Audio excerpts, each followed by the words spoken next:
Hello, it's Melissa here, and I'm back after a bit of a break. I haven't been making many videos at the moment because I just started working a couple of weeks ago, and I'm working part-time from home, but I can only work when my baby is asleep, so I've had to put work the priority, and I've still been creating, but I just haven't been recording or catching up on recording these voiceovers. So today I'm showing you how I'm making a layout with my January hip kit, and I'm making an interactive page because I made a mini album for Artful Crafts just this week, or the last couple of weeks, and I had sewn these around the edges of all these pieces of white cardstock, and I had this one left over, so rather than for it to go to waste, I thought it would be perfect because I have two photos that I want to scrap, and I just love the idea of an interactive element. So I punched the top fold down of that paper, and I'm using the punch that I used in my last video, and it's a flower punch, and it's pretty, I really like it. And it's one of those ones that I think I said in the last video that I forget to use it, so it's good to pull it out and get it used. So I'm using some of that beautiful Dear Lizzie paper with the stripe. It's one of those papers that if I don't use it, I will hoard it, so it's good to get it on another page. And for my background, I'm using that beautiful cloud paper. So these photos are 4x6, but they're a little bit too big, so I'm just trimming them down, and I want them both the same size, even though they'll be on, well, one will be hidden underneath the flap. So here I'm just deciding which ones I want on the front, and I've decided to go with that one there, with both girls looking at the camera.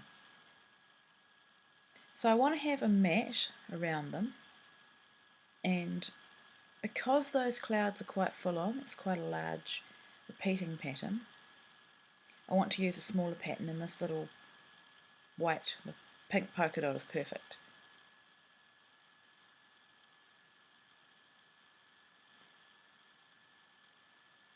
So because I put tape around all four sides of the photo, sometimes I find it quite hard to get down. You only really have one chance.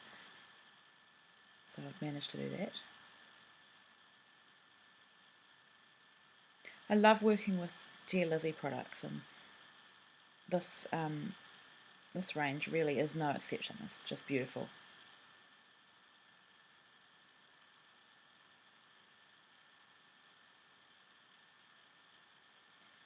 Being a bit of a perfectionist, making sure that it's even. I think because that white cardstock is very square and perfect, so I do want to make sure my edges line up. Here I'm just going through the bits and pieces that I've cut apart. So I got, for the first time ever, I got the embellishment add-on kit because it had that crepe paper Love Notes chipboard in it, and it also came, well no actually, that's the main kit, isn't it? That cut apart sheet there. So I've cut them all apart, and I find that's the best way to work with a kit.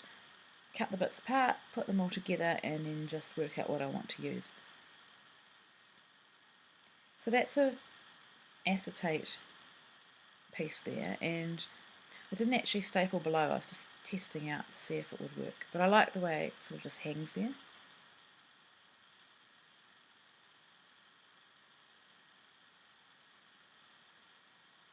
So now I'm just sticking that one down. This kit comes with a package of Heidi Swap ephemera. I can't remember the name of the collection, but it's just packed with goodies, and there's acetate pieces and acetate words, I think it's her handwriting script, and heaps of other die cuts. And so it's actually almost a challenge for me to get them all used up. So here I decided that I wanted to make sure that it's obvious that you can lift that flap up.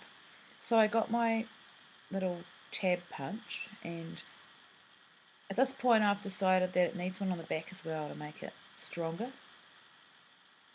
So for the front I have centred a heart on the widest part of the tab. And for the back I'm just using the other side, which is that little polka dot again.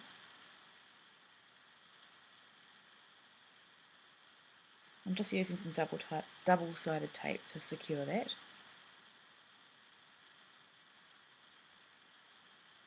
Yeah, not a good idea to stick things down. Well, to take double-sided tape off and then stick things on other things, so luckily there was no damage done there. Just adding a staple for some interest and I guess to keep it secure. So that's the photo that's going on the inside. So sometimes I find it's a bit of a challenge to work out where do I want to place my photo, especially with that thick piece of paper at the bottom. And so I didn't pre-plan any of this, I just went with it, which is why it's quite a long video. So I'm wanting to line this up to place it at the top, so I've just lined it up as if it's never been cut, and then I mark with my fingernail where to cut. And this will provide some continuity at the top of the flap.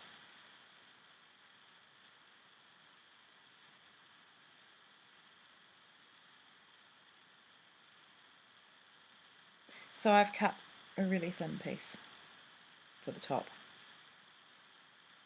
Now at this point I still don't know what I'm doing. Just sort of play around until I'm happy.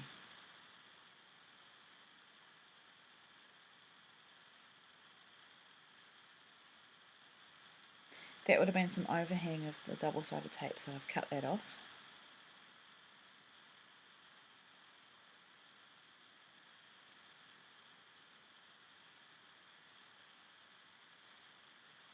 And I've just put that piece of paper under, oh no, I'm not actually. Thought I was going to put paper underneath, but no, I've gone with that mat. And that's two reasons really, because it's got the lines on there so I can make sure it's straight. And also because I'm the kind of person that would, as you see, would stick the overhang to the paper underneath. So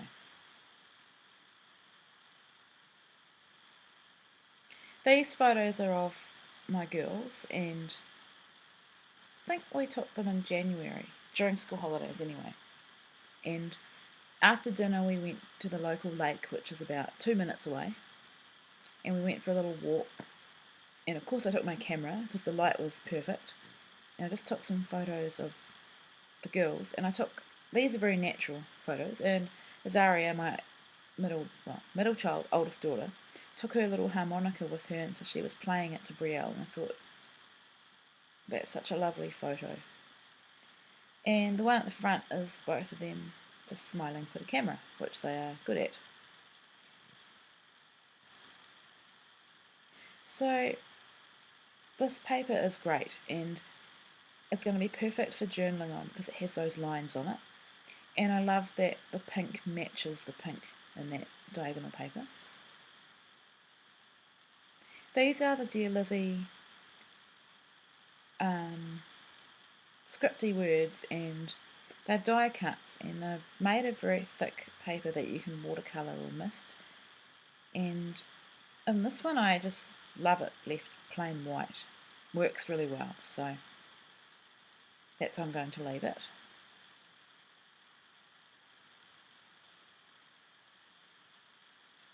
I rounded my corners for some interest.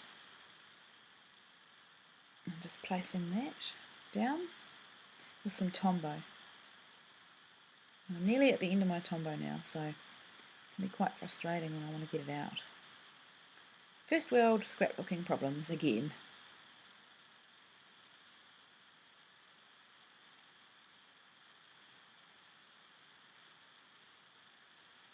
If you're local in New Zealand and wondering where to get Tombow, Stampin' Up sells it, and it's only about $9, so it's a really good deal.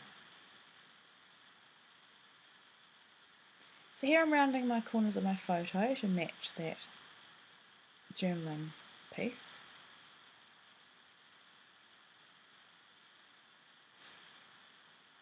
I always seem to have trouble with the last corner, so I've just trimmed off the little bit that didn't cut very well. Of course I've got to add my beloved doily, as it's a girly layout.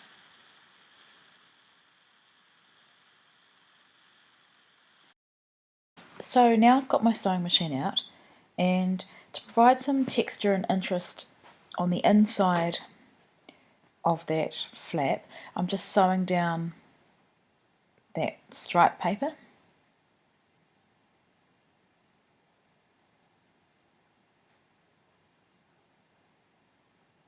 It's actually the next day.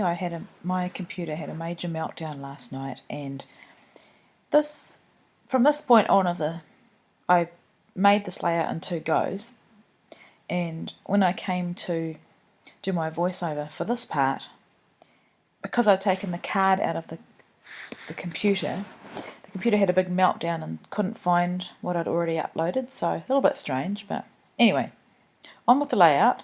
So before I decide where I want to commit to putting that white cardstock down, I'm wanting to make sure that my embellishment underneath is going to work, because I'm intending to sew it down, so I don't want to sew it down and then decide that I want to tuck things underneath. So that's why I'm putting the doily there, and I'm really keen to use both of those crepe paper tags.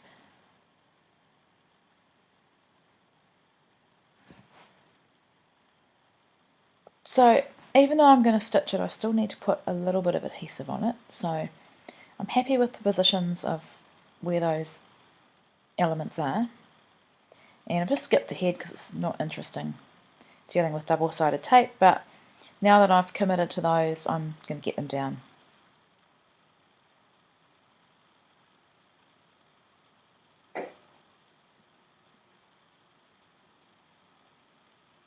Did think about putting that little acetate circle there, but the only way that I could get it down is to glue it, to staple it, and it's a bit late because I've already stuck things on the other side. So I'm trying to decide where to place that flower. I'll just fiddle around till I know where, and that's where I'm happy with it. So once again, you can put some adhesive on acetate on the part that's going to be hidden. Always keep my string handy so I can add it to my tags. I personally don't like tags without string. I like them to look realistic. I did think about tying it in a bow, but you'll see later on that I will remove that. So this is a tag, and it comes on a roll of stickers from Dear Lizzie, so I've just punched a hole in the tag, and that was just showing that I've sewed down the entire piece of cardstock now. And here I'm just placing my photo. Funniest thing happened today. I was going to the gym, and I was walking along on the floor in the gym, on the reception area of the gym, and I felt that my foot was making, I heard that my foot was making the squeaky sound. So I picked up my foot and my shoe, and there was something stuck there, and I thought, okay, doesn't look like chewing gum. It was actually a piece of pattern paper with 2 pop dots on it, and somehow, I think it was my kids, the pop dots had stuck both to my shoe and the underside. There was pop dots as well, so it was actually sticking and squeaking to the floor as I walked along. So I thought, yep, that's something on my shoe that no one else will understand, but I know you guys will appreciate the funny side of scrapbooking and taking bits and pieces with us.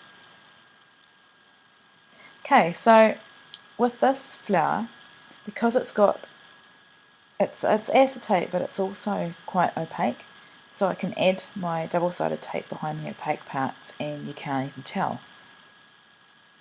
It's always good when you realise something can work at the last minute. And here I'm just going through those awesome die cuts, trying to find another word to put on that photo. I just feel it needs something else.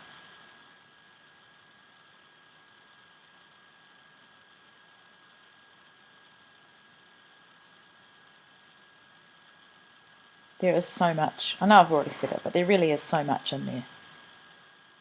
So I've decided to go with moments, and Luckily I haven't stuck my photo down so I can staple it on.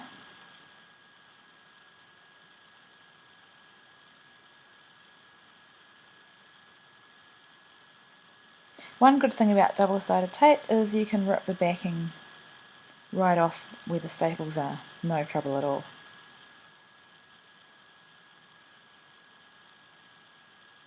Sticking that one down.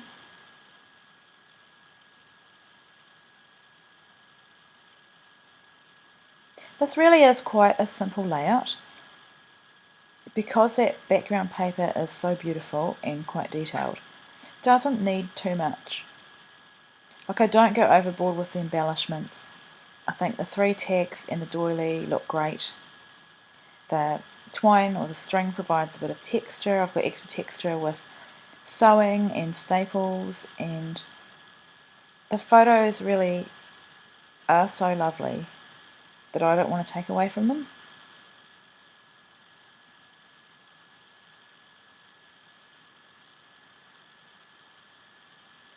Just providing a bit more adhesive behind that doily.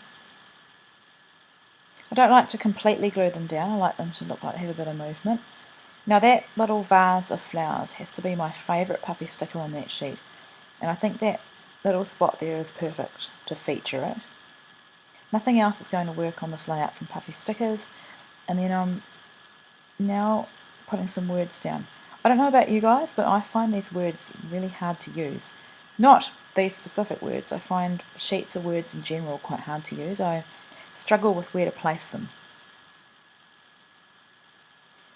So, putting some more there. And I've made a few layouts now, and I still haven't been able to use these cork pieces, so playing around with them there, but the colour, because it's quite dark, really doesn't work with the pinks and golds and light colours on the paper. I'm just calling this layout XOXO, and these came from the December hit kit, and I really want to use them up. I love them. Make the perfect title. Just writing the girls' names there, and I'll be doing my journaling inside. Adding my India ink, which I love. And I think it just finishes off this layout and grounds it because it's dark against the pale or pastel colours. So there's the final layout. There's my journaling. Thanks so much for watching, and I'll be back again really soon. Bye.